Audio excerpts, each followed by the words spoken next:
Hello guys, good morning. Welcome to my YouTube channel, Hold My Brave Vlogs. And आज आपण भन्नाट असा plan केलेला आहे दापोलीचा आणि हा माझा फर्स्ट व्लॉग आहे. आणि आपण दापोलीला फिरायला जात आहे कोकणामध्ये. कोकणारे अतिशय सुंदर आणि असा क्लीन असा बीच आहे तो. आणि त्याच्या आजूबाजूचे पण आपण बरेच बीच आहेत तिथं, लाईक मुरुड बीच आहे, परत दापोलीला अजून एक दोन बीच आहे, तर पालंज बीच आहे, तो पण खूप प्रायव्हेट असा बीच आहे. तर आपण तिथं जाऊन एक्सप्लोअर करण्याचा प्रयत्न करू सगळे बीच. जेवढं कव्हर करता येईल तेवढं मी या व्हिडिओच्या माध्यमातून मी कव्हर करण्याचा प्रयत्न करतो. आणि तिथले रेट्स आणि तिथलं निसर्गरम्य वातावरण मी तुम्हाला दाखवण्याचा प्रयत्न करेल या व्हिडिओमध्ये. तर stay tune on my YouTube channel.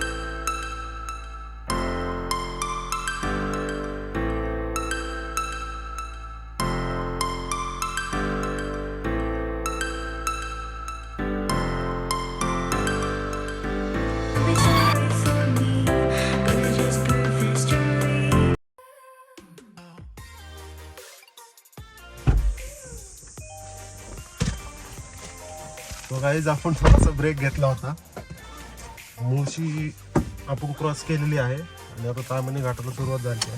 आता साधारणतः 1 तास ते 1-1.5 तास आपण तामिनी घाटातच जाईल, कारण बरेच असे शार्प टर्न्स वगैरे आहे त्या घाटामध्ये. तर आपण सावकाश जातोय, स्लो जातोय. जरी तुम्ही इकडे येण्याचा कधी प्रयत्न केला, येत असेल फिरायला, तर गाडी सावकाश चालवा एवढंच सांगेल, कारण खूप शार्प टर्न्स आहेत घाटामध्ये, ट्रॅफिक असतं समटाईम. तर नीट केअरफुली गाडी चालवा. आता तुम्ही घाटाचा आनंद घ्या, खूप भारी घाट आहे पुण्याचा. पावसाळ्यामध्ये रेनी सीझन मध्ये खूपच सुंदर दृश्य असतं या घाटाचं. तुम्ही पाहू शकता बाहेर टेकडी वगैरे किती छान आहे, डोंगर खूप छान आहेत. सौंदर्य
हा लाडघर बीचचा रोड आहे, थोडस शॉर्ट आहे. जर समोरून गाडी आलीच तर आपल्याला थोडासा गाडीचा वेग कमी करून आपण साईडला घेऊन जाऊ शकतो. खूपच छोटा असा रस्ता आहे, तुम्ही सावकाश येऊ शकता या साईडने. आणि पुढे थोड्याच अंतरावरती गेल्यानंतर लाडघर बीच आहे.